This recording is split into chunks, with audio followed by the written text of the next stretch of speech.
தள்ளுபடி, அத்தனை பேரும் அல்லம்படி.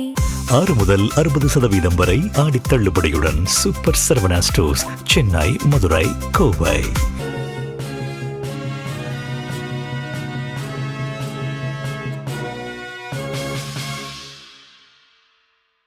வணக்கம். ஜெம் செய்திகளுக்காக நான் உங்கள் குணா. இந்திய நேரப்படி இரவு 8:30 மணி செய்திகள். முதலில் ஜெம் தலைப்பு செய்திகளை காணலாம். பிரதமர் நரேந்திர மோடியின் பேச்சு நீக்கம் செய்ததற்கு ஃபேஸ்புக் நிறுவனர் மார்க் மன்னிப்பு கேட்க வேண்டும், நாடாளுமன்ற குழு வலியுறுத்தல். காஷ்மீருக்கு சட்டப்பிரிவு 370 ரத்து செய்யப்பட்டு 7 ஆண்டுகள் நிறைவு. புதிய சகாப்தம் தொடங்கியதாக அமைச்சர் ராஜ்நாத் சிங் பெருமிதம். தமிழக பொது பட்ஜெட்டில் எந்த திட்டங்களுக்கும் எவ்வளவு நிதி ஒதுக்கீடு, சட்டப்பேரவையில் நிதியமைச்சர் மரிய வில்சன் தாக்கல். தமிழக பட்ஜெட் வெற்றி என்னும் பெயரை மட்டுமே கொண்டுள்ள வெற்றி அறிக்கை, நாம் தமிழர் கட்சியின் சீமான் விமர்சனம். திமுக அரசின் திட்டங்களுக்கு தாவேக அரசு பெயர் மாற்றம் என விமர்சனம் சுட்டிக்காட்டியுள்ளார் திமுக தலைவர் மு.க. ஸ்டாலின். இனி விரிவான செய்திகளை காணலாம். பிரதமர் நரேந்திர மோடியின் பேச்சு நீக்கம் செய்ததற்கு ஃபேஸ்புக் நிறுவனர் மார்க் மன்னிப்பு கேட்க வேண்டும் என்று நாடாளுமன்ற குழு வலியுறுத்தியுள்ளது. நீட் தேர்வு வினாத்தாள் கசிவு மற்றும் தேர்வு முறைகேடு புகார்களை கண்டித்து போராட்டம் நடத்திய மாணவர்களிடம் பிரதமர் நரேந்திர மோடி உரையாற்றிய வீடியோவை ஃபேஸ்புக் தளத்திலிருந்து அந்நிறுவனம் நீக்கியதாக கூறப்படுகிறது. இந்த நிலையில் பிரதமர் நரேந்திர மோடியின் பேச்சு நீக்கப்பட்டதற்கு ஃபேஸ்புக் நிறுவனர் மார்க் மன்னிப்பு கேட்க வேண்டும் என நாடாளுமன்ற குழு வலியுறுத்தியுள்ளது. இது தொடர்பாக மின்னணுவியல் மற்றும் தகவல் தொழில்நுட்ப அமைச்சகத்தின் செயலாளருக்கு நாடாளுமன்ற குழு எழுதியுள்ள கடிதத்தில் போராட்டத்தில் ஈடுபட்ட மாணவர்களிடம் பிரதமர் நரேந்திர மோடி உரையாற்றிய காணொளி ஃபேஸ்புக்கிலிருந்து நீக்கப்பட்டதை இக்குழு மிகவும் தீவிரமாக கருத்தில் கொள்கிறது எனவும், இது தொடர்பாக ஃபேஸ்புக் நிறுவனர் மார்க் மன்னிப்பு கேட்க வேண்டும் என்றும் 3 நாட்களுக்குள் மன்னிப்பு கேட்காவிட்டால் அவருக்கான சட்ட பாதுகாப்பு திரும்ப பெறப்படும் என்று தெரிவிக்கப்பட்டுள்ளது. மேலும் மோசடி செயல்கள் மூலம் முதலீட்டாளர்கள் ரூபாய் 48 லட்சத்திற்கு மேல் இழந்தது தொடர்பாக கூகுள் இந்தியா தலைவர் மீது இந்திய அரசு நடவடிக்கை எடுக்க வேண்டும் என்றும் நாடாளுமன்ற குழு வலியுறுத்தியுள்ளது. காஷ்மீருக்கு சட்டப்பிரிவு 370 ரத்து செய்யப்பட்டு 7 ஆண்டுகள் நிறைவடைந்துள்ள நிலையில் புதிய சகாப்தம் தொடங்கியதாக மத்திய பாதுகாப்புத்துறை அமைச்சர் ராஜ்நாத் சிங் பெருமிதம் தெரிவித்துள்ளார். இது தொடர்பாக மத்திய பாதுகாப்புத்துறை அமைச்சர் ராஜ்நாத் சிங் எக்ஸ் தளத்தில் வெளியிட்டுள்ள பதிவில், சட்டப்பிரிவு 370 மற்றும் 35A ஆகியவை ரத்து செய்யப்பட்டு 7 ஆண்டுகள் கடந்துள்ள நிலையில் ஜம்மு காஷ்மீர் மற்றும் லடாக் ஆகிய பகுதிகளில் அமைதி, முன்னேற்றம் மற்றும் சம வாய்ப்புகளுக்கான ஒரு புதிய சகாப்தம் தொடங்கியது என்றும், ஒரே நோக்கத்துடனும் உறுதியான மன உறுதியுடனும் வளமான ஜம்மு காஷ்மீர், செழிப்பான லடாக் மற்றும் வளர்ச்சியடைந்த இந்தியா ஆகியவற்றை உருவாக்குவதில் நமது நாடு தொடர்ந்து உறுதியுடன் உள்ளது என்றும் மத்திய பாதுகாப்புத்துறை அமைச்சர் ராஜ்நாத் சிங் தெரிவித்துள்ளார். தமிழக பொது பட்ஜெட்டில் எந்த திட்டங்களுக்கு எவ்வளவு நிதி ஒதுக்கீடு செய்யப்பட்டுள்ளது என்று சட்டப்பேரவையில் நிதியமைச்சர் மரிய வில்சன் தாக்கல் செய்துள்ளார். தமிழக சட்டசபையில் 2026-27 நிதியாண்டிற்கான பொது பட்ஜெட்டை தமிழக நிதியமைச்சர் மரிய வில்சன் இன்று தாக்கல் செய்தார். அதில் மாமல்லபுரத்தை சர்வதேச சுற்றுலா தலமாக அரசு மேம்படுத்தும் என்றும், ரூபாய் 2000 கோடி நிதியுடன் வெற்றி மடிக்கணினி திட்டம் செயல்படுத்தப்படும் என்று அறிவித்துள்ளார். மேலும் பள்ளிகளில் சிறந்த விளையாட்டு வீரர்களுக்கு உலகத்தர பயிற்சி அளிக்க ரூபாய் 5 கோடி ஒதுக்கீடு செய்யப்பட்டுள்ளது எனவும், பெண்கள், முதியோர்கள், மண்ணின் மக்கள் திட்டத்திற்கு ரூபாய் 20 கோடி ஒதுக்கீடு செய்யப்பட்டுள்ளது என்றும், 8 கிராம் தங்க நாணய அண்ணன் சீர்திட்டத்திற்கு ரூபாய் 812 கோடி ஒதுக்கீடு செய்யப்பட்டுள்ளது என்றும், கருவுற்ற பெண்களுக்கு தாய் சேய் திட்டத்திற்கு ரூபாய் 23 கோடியும், நடமாடும் முதியோர் சிகிச்சை மையங்களுக்கு ரூபாய் 33 கோடியும், 12 மாவட்டங்களில் முதியோர் இல்லங்களுக்கு ரூபாய் 66 கோடியும், கறவை மாடுகள் வழங்கும் திட்டத்திற்கு ரூபாய் 57 கோடியும், கால்நடை மருத்துவ சேவைக்கு ரூபாய் 112 கோடியும், வெற்றி மகளிர் ஆடு வளர்ப்பு திட்டத்திற்கு ரூபாய் 110 கோடியும், ஓய்வூதிய மற்றும் ஏனைய ஓய்வு கால நன்மைகளுக்கு ரூபாய் 47,240 கோடியும் ஒதுக்கியுள்ளதாகவும், மீன்பிடி உதவித்தொகை ரூபாய் 7,000 உயர்த்தப்படும் என்பன உள்ளிட்ட பல்வேறு திட்டங்களை நிதிநிலை அறிக்கையில் நிதியமைச்சர் மரிய வில்சன் அறிவித்துள்ளார். தமிழக பட்ஜெட் வெற்றி என்னும் பெயரை மட்டும் கொண்டுள்ள வெற்றறிக்கை என்று நாம் தமிழர் கட்சியின் சீமான் தெரிவித்துள்ளார். இது தொடர்பாக நாம் தமிழர் கட்சியின் தலைமை ஒருங்கிணைப்பாளர் சீமான் தனது எக்ஸ் தளத்தில் பதிவு ஒன்றை வெளியிட்டுள்ளார். அதில் தமிழ்நாடு சட்டமன்றத்தில் தாக்கல் செய்யப்பட்டுள்ள 2026-27 ஆண்டிற்கான நிதிநிலை அறிக்கை பெரும் ஏமாற்றம் அளிக்கிறது. மாநிலத்தின் வருவாய் பெருக்கத்திற்கோ புதிய திட்டங்களை முன்னெடுத்து செல்வதற்கோ தேர்தல் வாக்குறுதிகளை நிறைவேற்றுவதற்கோ மக்களின் வாழ்க்கை தரத்தை உயர்த்துவதற்கோ என எந்த ஆக்கப்பூர்வ நோக்கங்களும் திட்டங்களும் இல்லாத வெற்று அறிக்கையாக நிதிநிலை அறிக்கை தயாரித்திருப்பது தாவேக அரசின் நிதி நிர்வாக மேலாண்மையை காட்டுகிறது என்று தெரிவித்துள்ளார். தொடர்ந்து தேர்தல் சமயத்தில் வாய்க்கு வந்ததை எல்லாம் வாக்குறுதிகளாக அள்ளி வீசிவிட்டு இப்போது அவற்றை திட்டமும் நோக்கமின்றி தறிக்கெட்டு நிற்பது வெட்கக்கேடானது என்றும் நாம் தமிழர் சீமான் தெரிவித்துள்ளார். மேலும் 2025-26 ஆண்டிற்கான நிதிநிலை அறிக்கையில் பள்ளி கல்வித்துறைக்கு ஒதுக்கப்பட்டதை விட ரூபாய் 2240 கோடி என குறைவான நிதியை ஒதுக்கியிருக்கிறது தாவேக அரசு எனவும், இத்தோடு உயர்கல்வித்துறைக்கு ரூபாய் 100 கோடி குறைவாகவும் ஒதுக்கீடு செய்திருக்கிறது எனவும், தொழில் வளர்ச்சித்துறைக்கு ரூபாய் 1419 கோடியும், கைத்தறித்துறைக்கு ரூபாய் 302 கோடியும், நீர்வளத்துறைக்கு ரூபாய் 196 கோடி ரூபாயும் என குறைவாக ஒதுக்கப்பட்டுள்ளது என்றும், அது மட்டுமின்றி மின்துறைக்கான நிதியை கூட 5350 கோடி ரூபாய் அளவிற்கு குறைத்துள்ளது என்றும் தெரிவித்தவர், தமிழக பட்ஜெட் வெற்றி என்னும் பெயரை மட்டும் கொண்டுள்ள வெற்றறிக்கை என்று நாம் தமிழர் சீமான் விமர்சித்துள்ளார். திமுக அரசின் திட்டங்களுக்கு தாவேக அரசு பெயர் மாற்றம் செய்து வருகிறது என விமர்சனங்கள் எழுந்துள்ள நிலையில் திமுக தலைவர் மு.க. ஸ்டாலின் சுட்டிக்காட்டியுள்ளார். தமிழ்நாட்டில் பள்ளி மற்றும் கல்லூரி மாணவர்களுக்கான விலையில்லா மடிக்கணினி திட்டம் கடந்த 2011 ஆண்டு அப்போதைய முதலமைச்சர் ஜெயலலிதாவால் அறிமுகப்படுத்தப்பட்டது. இந்த திட்டத்தின்படி அரசு மற்றும் அரசு உதவி பெறும் பள்ளியில் பயிலும் 11, 12ஆம் வகுப்பு மாணவர்கள் மற்றும் அரசு கல்லூரி மாணவர்களுக்கு இலவசமாக மடிக்கணினிகள் வழங்கப்பட்டனர் என்றும், தொடர்ந்து இந்த திட்டம் சிறப்பாக செயல்படுத்தப்பட்ட நிலையில் கொரோனா பரவல் காரணமாக 2020 காலகட்டத்தில் இந்த திட்டம் நிறுத்தப்பட்டது. அதனைத் தொடர்ந்து திமுக ஆட்சி பொறுப்பேற்ற பின்னர் கடந்த ஜனவரி மாதம் உலகம் உங்கள் கையில் என்ற புதிய பெயரில் இந்த மடிக்கணினி திட்டம் மீண்டும் தொடங்கப்பட்டது என்றும் திமுக தலைவர் மு.க. ஸ்டாலின் சுட்டிக்காட்டியுள்ளார். மேலும் தாவேக அரசின் முதல் பட்ஜெட் தாக்கலில் மாணவர்களுக்கு மடிக்கணினி வழங்கும் திட்டத்தின் பெயர் மாற்றப்பட்டு புதிதாக வெற்றி மடிக்கணினி திட்டம் என பெயர் வைக்கப்பட்டுள்ளது.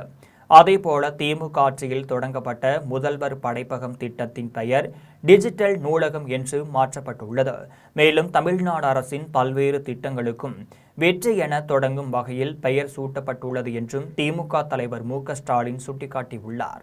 மேலும் தமிழ்நாட்டில் தாவேக ஆட்சிக்கு வந்ததில் இருந்து திமுக கொண்டு வந்த பல்வேறு திட்டங்களுக்கு பெயர் மாற்றப்பட்டதாக விமர்சனம் எழுந்து வருகிறது. குறிப்பாக முதல்வரின் காலை உணவு திட்டம், பெருந்தலைவர் காமராஜர் காலை உணவு திட்டம் என்றும், நான் முதல்வன் திட்டம், திறன் தமிழ்நாடு திட்டம் என்றும், மகளிர் விடியல் பயணம் திட்டம், மகளிர் பயணம் என்றும், முதல்வரின் தாயுமானவர் திட்டம், வீடு தேடி பொருட்கள் வழங்கும் திட்டம் என்றும் மாற்றப்பட்டுள்ளதையும் திமுக தலைவர் மு.க. ஸ்டாலின் சுட்டிக்காட்டியுள்ளார். தமிழக பட்ஜெட்டில் ஒரு சில அறிவிப்புகள் பாராட்டத்தக்கது என்று அரியலூர் மாவட்டம் அங்கனூரில் நடைபெற்ற தனது சகோதரியின் நினைவேந்தல் நிகழ்ச்சியில் விடுதலை சிறுத்தைகள் கட்சியின் தலைவர் தொல் திருமாவளவன் தெரிவித்துள்ளார். அரியலூர் மாவட்டம் அங்கனூரில் தொல் திருமாவளவன் சகோதரி பானுமதியின் 6ஆம் ஆண்டு நினைவு தின அனுசரிப்பு நிகழ்ச்சி நடைபெற்றது. நிகழ்ச்சியில் பங்கேற்ற விடுதலை சிறுத்தைகள் கட்சியின் தலைவர் தொல் திருமாவளவன் சகோதரி பானுமதியின் சமாதிக்கு மலர் மாலை வைத்தும் மலர் தூவியும் மரியாதை செலுத்தினார்.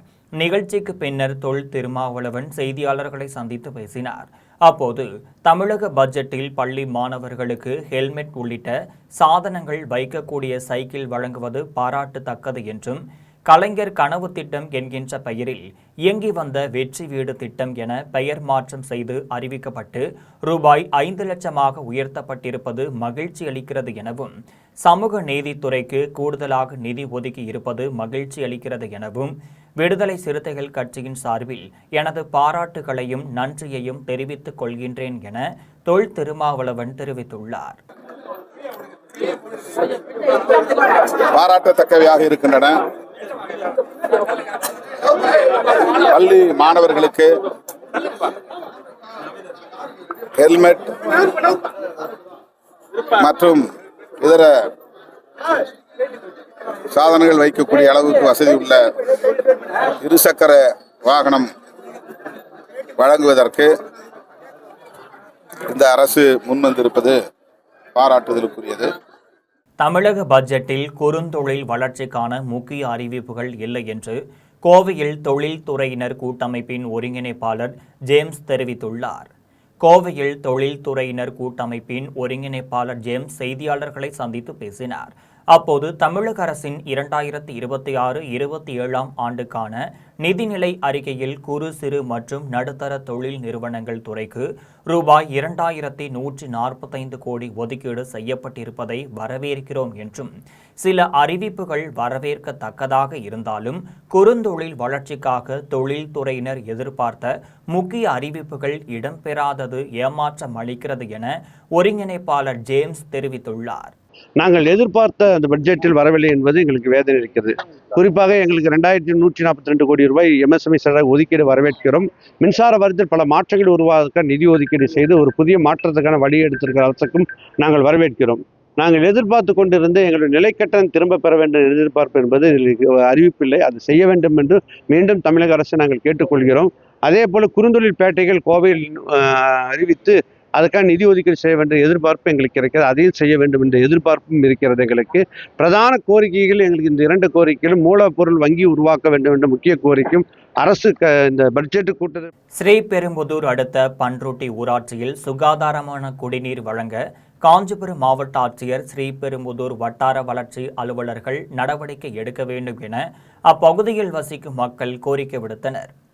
காஞ்சிபுரம் மாவட்டம் ஸ்ரீபெரும்புதூர் அடுத்த பன்ருட்டி ஊராட்சிக்கு உட்பட்ட தனியார் குடியிருப்பான லதா அபார்ட்மெண்ட்டில் வசிப்பவர்களுக்கு வழங்கப்படும் குடிநீரில் கழிவு நீர் கலந்து வருவதாகவும், இதனை குடிக்கும் அவல நிலை ஏற்பட்டுள்ளது எனவும், இதனால் பள்ளிக்கு செல்லும் மாணவ மாணவிகள், குழந்தைகள், முதியோர் நோய் தொற்றால் பாதிக்கப்படுவதாகவும் லதா அபார்ட்மெண்ட்டில் வசிக்கும் மக்கள் தெரிவிக்கின்றனர். இதுகுறித்து பன்ருட்டி ஊராட்சி மன்ற தலைவர் அர்ஜுனனிடம் புகார் தெரிவித்தும் நடவடிக்கை எடுக்கவில்லை எனவும் அப்பகுதி மக்கள் குற்றம் சாட்டுகின்றனர்.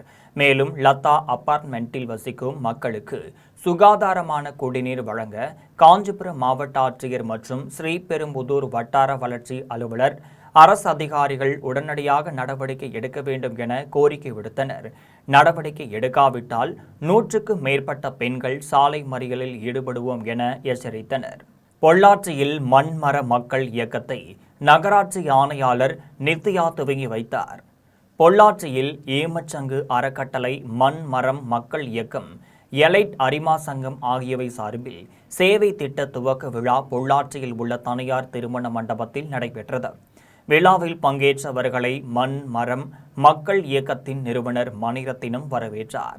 விழாவில் RKR கல்வி நிறுவனங்களின் நிறுவனர் ராமசாமி, சரஸ்வதி தியாகராஜா கல்லூரியின் செயலாளர் சேதுபதி, முன்னாள் அரிமா ஆளுநர் ராஜசேகர், எலைட் அரிமா சங்கத்தின் தலைவர் ஜெயக்குமார், பொள்ளாச்சி தாலுகா சதுரங்க தலைவர் கருணாநிதி, சமூக ஆர்வலர் பரமேஸ்வரன் ஆகியோர் சிறப்பு அழைப்பாளராக கலந்து கொண்டு சிறப்புரையாற்றினர். விழாவில் நகராட்சி ஆணையாளர் நித்யா கலந்து கொண்டு ஈம சடங்கு அறக்கட்டளை மற்றும் மண் மரம் மக்கள் இயக்கத்தை துவங்கி வைத்து மக்கள் சேவை திட்டங்களை வழங்கி சிறப்புரையாற்றினார். விழாவில் ஈம சடங்கு அறக்கட்டளைக்கு தேவையான ஃப்ரீசர் பாக்ஸ், பந்தல் அமைப்பதற்கான தார்பாய் மற்றும் பந்தற்கால் ஆகியவை நலத்திட்டமாக வழங்கப்பட்டது. நகராட்சி தூய்மை பணியாளர்களுக்கு மரக்கன்றுகளும் வழங்கப்பட்டது. அதனைத் தொடர்ந்து பள்ளி மாணவ மாணவிகளுக்கு கல்வி ஊக்கத்தொகை வழங்கப்பட்டது. இதில் அறக்கட்டளை நிர்வாகிகள், தூய்மை பணியாளர்கள், மாணவ மாணவிகள் பலர் கலந்து கொண்டனர். கொடைக்கானலில் நிலவும் தண்ணீர் தட்டுப்பாட்டால் அன்னை தெரசா மகளிர் பல்கலைக்கழக விடுதியில் தங்கி படிக்கும் 120 மாணவிகளுக்கு ஆகஸ்ட் 15ஆம் தேதி வரை விடுமுறை விடப்பட்டுள்ளதாக பல்கலைக்கழக துணைவேந்தர் கலா தெரிவித்துள்ளார். திண்டுக்கல் மாவட்டம் கொடைக்கானலில் 1984ஆம் ஆண்டு தமிழகத்திலேயே முதலாக பெண்களுக்கான பல்கலைக்கழகம் துவங்கப்பட்டது. தற்போது பல்வேறு மாவட்டங்களைச் சேர்ந்த 1000க்கும் மேற்பட்ட மாணவிகள் கல்வி பயின்று வருகின்றனர். இந்நிலையில் கொடைக்கானல் மலைப்பகுதி முழுவதும் இந்த ஆண்டு பருவமழை பெய்யாததால் கடுமையான தண்ணீர் தட்டுப்பாடு நிலவி வருகிறது. குறிப்பாக முக்கிய குடிநீர் ஆதாரமாக விளங்குகின்ற மணிரத்தினம் சோலை அணை, பழைய நீர்த்தேக்கம் மற்றும் குண்டாறு நீர்த்தேக்கத்திலிருந்து குடிநீர் வழங்கப்பட்டு வருகிறது. தற்போது இவை அனைத்திலும் நீர்வரத்து இல்லாததால் வறண்டு காணப்படுகிறது. இந்நிலையில் அன்னை தெரசா மகளிர் பல்கலைக்கழகத்தில் வெளி மாவட்டங்களைச் சேர்ந்த மாணவிகள் விடுதியில் தங்கி படித்து வரும் நிலையில் தண்ணீர் தட்டுப்பாடு ஏற்பட்டுள்ளதால் 2 மற்றும் 3ஆம் ஆண்டில் கல்வி பயிலும் 120 மாணவிகளுக்கு ஆகஸ்ட் 15ஆம் தேதி வரை விடுமுறை அளிக்கப்பட்டுள்ளது. மேலும் விடுமுறையில் உள்ள மாணவிகளுக்கு ஆன்லைன் மூலம் வகுப்புகள் நடத்தப்படும் எனவும், கடந்த சில மாதங்களாக ரூபாய் 3000ற்கு தண்ணீரை விலைக்கு வாங்கி கொடுத்ததாகவும், தற்போது அதுவும் கிடைக்காததால் மாணவிகளுக்கு விடுமுறை அளித்துள்ளதாகவும் பல்கலைக்கழக துணைவேந்தர் கலா தெரிவித்துள்ளார். இந்திய அரசு LIC நிறுவனத்தின் 6.5% பங்குகளை தனியார் நிறுவனத்திற்கு விற்றதை கண்டித்து சென்னையில் LIC அலுவலகம் முன்பு LIC ஊழியர்கள் கண்டன ஆர்ப்பாட்டத்தில் ஈடுபட்டனர். சென்னை அண்ணா சாலையில் அமைந்துள்ள LIC தலைமை அலுவலகத்தில் இந்திய அரசு LIC நிறுவனத்தின் 6.5% பங்குகளை தனியார் நிறுவனங்களுக்கு விற்பதாக வெளியிடப்பட்ட திட்ட அறிக்கையை கண்டித்து LIC அலுவலகத்தின் முன்பு ஊழியர்கள் கண்டன ஆர்ப்பாட்டத்தில் ஈடுபட்டனர். தொடர்ந்து காப்பீடு கழக ஊழியர் சங்கத்தின் ரமேஷ் செய்தியாளர்களை சந்தித்து பேசினார். அப்போது LIC நிறுவனத்தின் 6.5% பங்குகளை இந்திய அரசாங்கம் பல்வேறு கார்ப்பரேட் நிறுவனங்களுக்கு விற்றுள்ளது என்றும், இதனை கண்டித்து LIC நிறுவனத்தின் பங்குகளை தனியார் நிறுவனங்களுக்கு விற்கக்கூடாது என வலியுறுத்தியும் LIC ஊழியர்கள் நாடு முழுவதும் கண்டன ஆர்ப்பாட்டத்தில் ஈடுபட்டுள்ளனர் என்றும் தெரிவித்தார். மேலும் இது தொடர்பாக நிதியமைச்சர் நிர்மலா சீதாராமனுக்கு ஒரு கடிதத்தை அனுப்பி வைத்துள்ளோம் என்றும் காப்பீடு கழக ஊழியர் சங்கத்தின் ரமேஷ்குமார் தெரிவித்துள்ளார். இப்போ 4 வருடங்கள் கழித்து மீண்டும் 4 வருடம் கழித்து மீண்டும் இப்போ 2.5% என்று சொல்லி கிரீன் ஷூ என்கிற முறையில், சாதாரண மக்களுக்கு என்ன தெரியும் கிரீன் ஷூனா என்ன, அதிகமான பங்குகளை விற்பதற்கான முயற்சியை ஆஃபர் ஃபார் செயில் என்கின்ற அடிப்படையில் இவங்க செய்கிறாங்க. இந்த முறையே தவறானது. ஆஃபர் ஃபார் செயில் என்பது யார் காசு இருக்கோ வாங்கிக்கொள்ளலான்ற அப்படிப்பட்ட நிறுவனமாக இந்த நிறுவனம். எனவே அந்த முறையே தவறு என்பதுதான் எங்களுடைய வாதம். இது தஞ்சை மாவட்டத்தில் நெல் கொள்முதல் நிலையங்களில் தேக்கமடைந்துள்ள நெல் மூட்டைகளை உடனே கிடங்கிற்கு எடுத்து செல்ல வேண்டும் என வலியுறுத்தி பட்டியல் எழுத்தர்கள் காலவரையற்ற வேலைநிறுத்த போராட்டத்தில் ஈடுபட்டுள்ளனர். தமிழகத்தின் நெற்களஞ்சியமாக தஞ்சை டெல்டா பகுதிகளில் கோடை சாகுபடி பணிகள் முடிவடைந்து அறுவடை செய்யப்பட்ட நெல் மணிகள் நெல் கொள்முதல் நிலையம் மூலம் கொள்முதல் செய்யப்பட்டு வருகிறது. இந்நிலையில் தஞ்சை மாவட்டம் கும்பகோணம், பாபநாசம், திருவிடை மருதூர் உள்ளிட்ட வட்டாரங்களில் 200க்கும் மேற்பட்ட நெல் கொள்முதல் நிலையங்களில் கொள்முதல் செய்யப்பட்ட நெல் மூட்டைகள் ஒவ்வொரு கொள்முதல் நிலையத்திலும் பல்லாயிரக்கணக்கில் தேக்கமடைந்துள்ளது. மேலும் தேக்கமடைந்த நெல் மூட்டைகள் சேதமடைந்தால் அதற்கு இழப்பீடு தொகையாக பட்டியல் எழுத்தர்கள்தான் வழங்க வேண்டும் என்ற நிலை உள்ளதால் நெல் மூட்டைகளை உடனடியாக நெல் கொள்முதல் நிலையத்திலிருந்து எடுத்து செல்ல வேண்டும் என வலியுறுத்தி கும்பகோணம் தமிழ்நாடு நுகர்பொருள் வாணிப கழக துணை மேலாளர் அலுவலகத்தில் 200க்கும் மேற்பட்ட பட்டியல் எழுத்தர்கள் மற்றும் உதவியாளர்கள் காலவரையற்ற வேலைநிறுத்த போராட்டத்தில் ஈடுபட்டு வருகின்றனர். இதனால் கும்பகோணம், பாபநாசம், திருவிடை மருதூர் உள்ளிட்ட பல்வேறு பகுதிகளில் நெல் கொள்முதல் செய்யும் பணி தொய்வடைந்துள்ளது. இதனால் விவசாயிகள் நெல் மணிகளோடு நெல் கொள்முதல் நிலையத்தில் காத்து கிடக்கின்றனர். தமிழக அரசு காவிரி விவகாரத்தில் வரட்டு கௌரவம் பார்க்காமல் அனைத்து கட்சி கூட்டத்தை கூட்ட வேண்டும் என்று திருச்சியில் தொல் திருமாவளவன் தெரிவித்துள்ளார். திருச்சி விமான நிலையத்தில் விடுதலை சிறுத்தைகள் கட்சியின் தலைவர் தொல் திருமாவளவன் செய்தியாளர்களை சந்தித்து பேசினார். அப்போது பட்ஜெட் தாக்கலின் போது நிதியமைச்சர் மரிய வில்சன் ஜெபம் மாலையுடன் பட்ஜெட் ஆவணங்களை எடுத்து வந்தது அவரின் தனிப்பட்ட நம்பிக்கை. அந்த நம்பிக்கையை அரசமைப்பு சட்டம் அங்கீகரிக்கிறது என்றும், மத சார்பின்மையை வலியுறுத்தும் அரசமைப்பு சட்டம்தான் மத நம்பிக்கையையும் அங்கீகரிக்கிறது என்றும், அரசமைப்பு சட்டத்தில் உள்ள இந்த முரண்பாட்டை பெரியார் விமர்சனம் செய்துள்ளார். ஆனால் அம்பேத்கர் பன்மைத்துவத்தை போற்ற இது அவசியம் என்கின்ற நிலைப்பாட்டில் உறுதியாக இருந்தார் என்றும் தொல் திருமாவளவன் தெரிவித்தார். மேலும் காவிரி விவகாரத்தில் தமிழ்நாடு அரசு அனைத்து கட்சி கூட்டத்தை கூட்ட வேண்டும். இதில் தமிழக அரசு கௌரவம் பார்த்து வரட்டு பிடிவாதம் பிடிக்க தேவையில்லை என்றும் எதிர்க்கட்சிகளின் கருத்துக்களை கேட்க வேண்டும், தமிழர்களின் பிரச்சனைகளை முன்னிறுத்த வேண்டும், இந்த விவகாரத்தில் அனைவரும் ஒன்றுபட்டு நிற்க வேண்டும் என்றும் விடுதலை சிறுத்தைகள் கட்சியின் தலைவர் தொல் திருமாவளவன் தெரிவித்துள்ளார். மதச்சார்பின்மையை வலியுறுத்துகிற அரசமைப்பு சட்டம் மத நம்பிக்கைகளையும் அனுமதிக்கிறது என்கிற நிலையையும் நாம் பார்க்க வேண்டும். அரசமைப்பு சட்டத்தை அறிமுகப்படுத்திய போதே இந்த முரண்பாட்டை பெரியார் விமர்சித்திருக்கிறார், கடுமையாக எதிர்த்திருக்கிறார். மதச்சார்பின்மை என்பது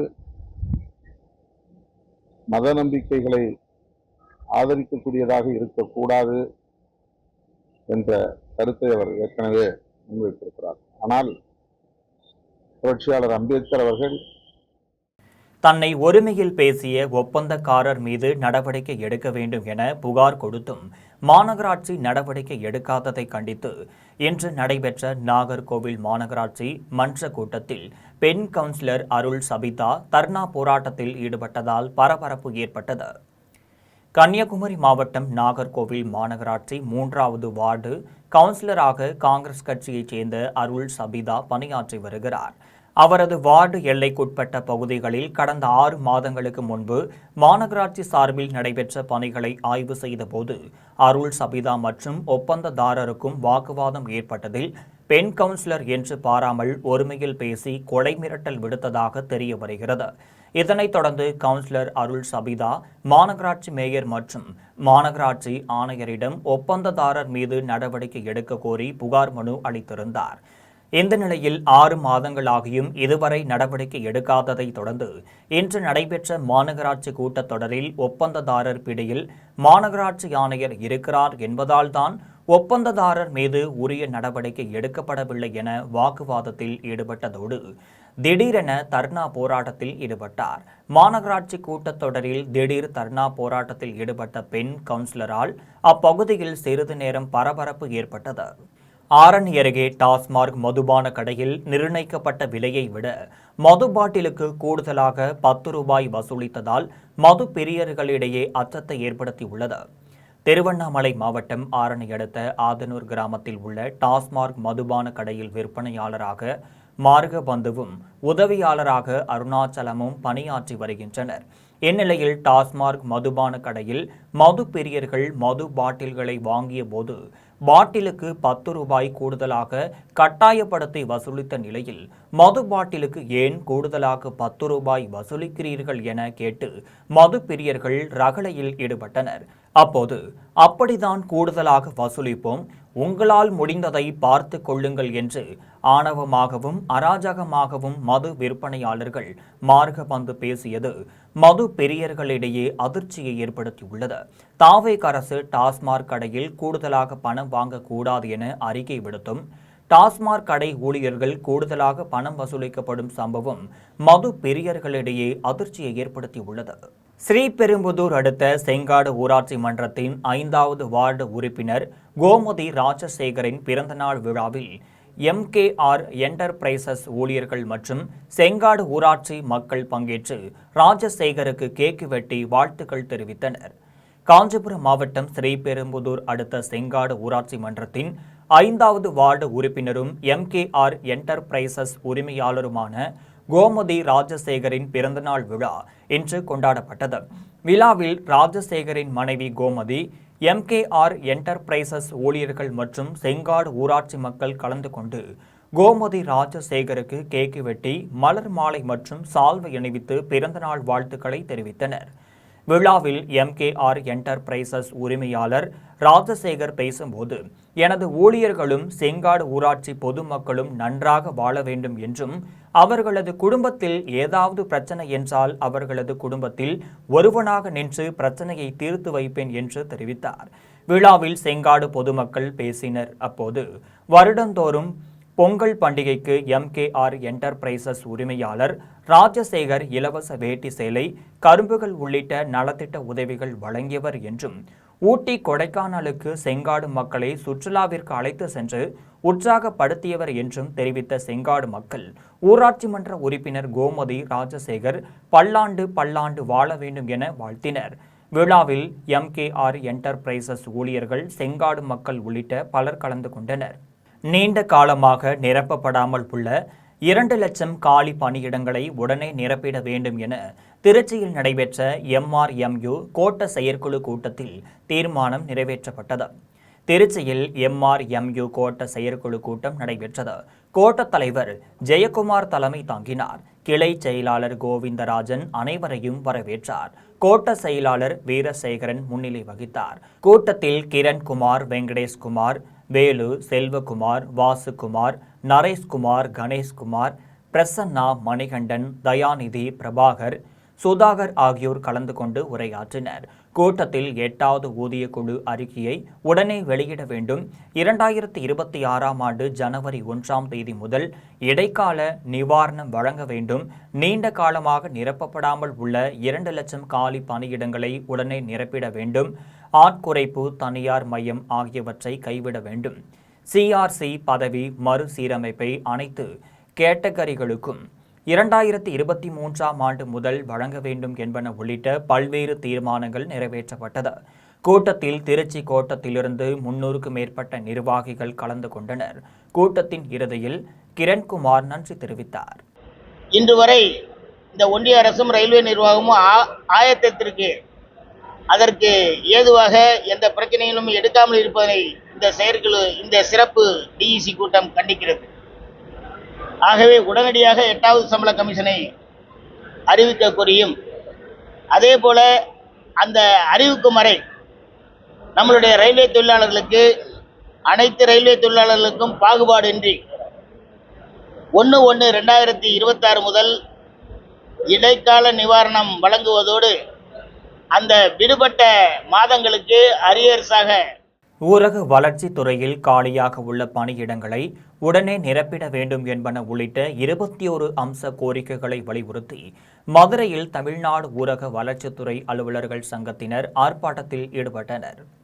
மதுரை மாவட்ட ஆட்சியர் அலுவலக வளாகத்தில் உள்ள கிழக்கு ஊராட்சி ஒன்றிய அலுவலகம் முன்பு தமிழ்நாடு ஊரக வளர்ச்சித்துறை அலுவலர்கள் சங்கத்தினர் பல்வேறு கோரிக்கைகளை வலியுறுத்தி ஆர்ப்பாட்டத்தில் ஈடுபட்டனர். ஆர்ப்பாட்டத்திற்கு மாவட்ட தலைவர் சந்திரசேகர் தலைமை வகித்தார்.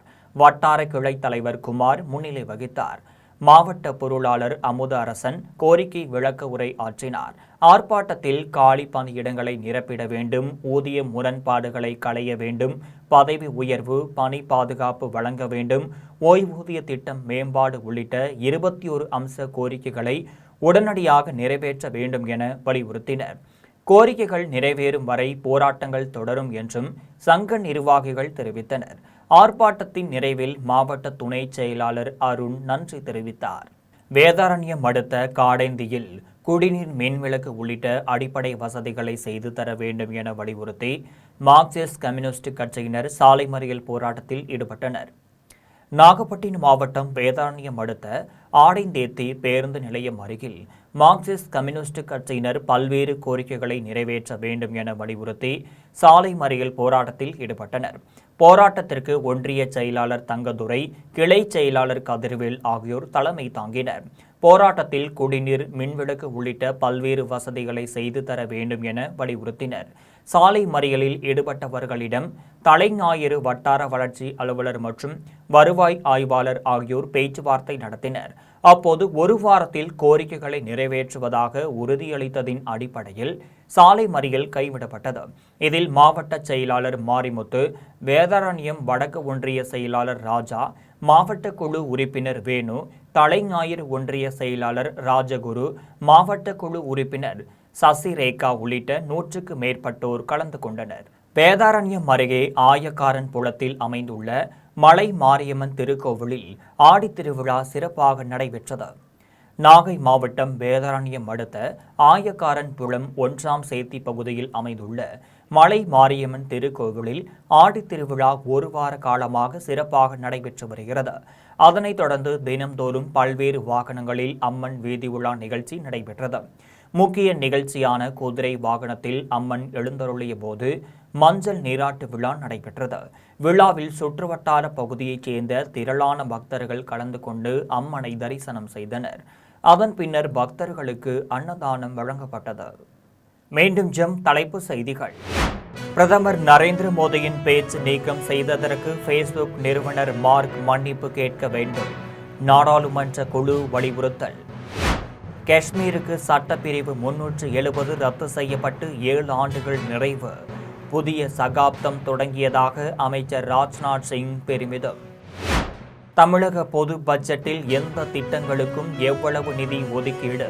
சட்டப்பேரவையில் நிதியமைச்சர் மரிய வில்சன் தாக்கல். தமிழக பட்ஜெட் வெற்றி என்னும் பெயரை மட்டுமே கொண்டுள்ள வெற்றி அறிக்கை. நாம் தமிழர் கட்சியின் சீமான் விமர்சனம். திமுக அரசின் திட்டங்களுக்கு தாவேக அரசு பெயர் மாற்றம் என விமர்சனம் சுட்டிக்காட்டியுள்ளார் திமுக தலைவர் மு.க. ஸ்டாலின். இத்துடன் ஜெம் செய்திகள் நிறைவடைகின்றன. மீண்டும் ஜெம் செய்திகள் இரவு 12 மணிக்கு. உடனுக்குடன் செய்திகளை காண gemlive.tv என்ற இணையதளத்தில் இணைந்திருங்கள். நன்றி, வணக்கம்.